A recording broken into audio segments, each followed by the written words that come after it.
La déclaration de la CPI confirme les rumeurs de poursuites. Privation de nourriture, homicide volontaire, attaque contre la population civile et persécution, une longue liste de crimes énumérés par la Cour pour lesquels Netanyahou et les dirigeants du Hamas sont tenus responsables. Il est allégué que ces crimes ont été commis dans le contexte du conflit armé en cours et dans le cadre d'une attaque généralisée et systématique contre la population civile de Gaza en application d'une politique d'État.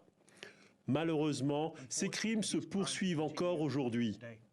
En avril dernier, Benjamin Netanyahou, dont le pays n'est pas signataire du traité de la CPI, condamnait les mandats d'arrêt réclamés aujourd'hui. Ce tribunal n'a aucune autorité sur l'État d'Israël.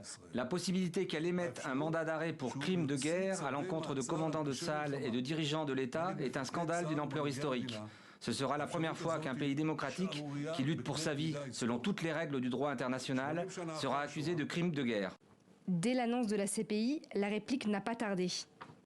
Le procureur mentionne dans le même souffle le Premier ministre et le ministre de la Défense d'Israël aux côtés des monstres nazis du Hamas. Une honte historique qui restera à jamais gravée dans les mémoires.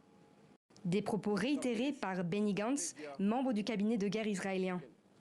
Accepter la position du procureur porterait atteinte à la capacité de tout pays à défendre ses citoyens et constituerait un crime de proportion historique. Pas de déclaration de la part des États-Unis en visite officielle en Israël. Il faut savoir que la Maison-Blanche affirmait déjà sa position, alignée avec celle de son allié. Nous sommes très clairs au sujet de l'enquête de la CPI. Nous n'y sommes pas favorables. Nous pensons qu'elle n'est pas compétente. Rien d'autre à dire pour l'instant.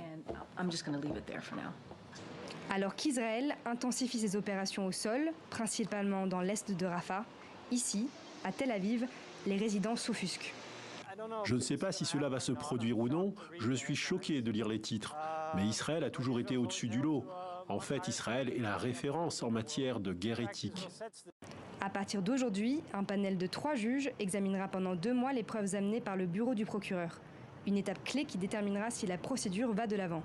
Si acceptée, la CPI repose sur la volonté de ses 124 États membres pour arrêter Benjamin Netanyahou lors de ses déplacements à l'étranger.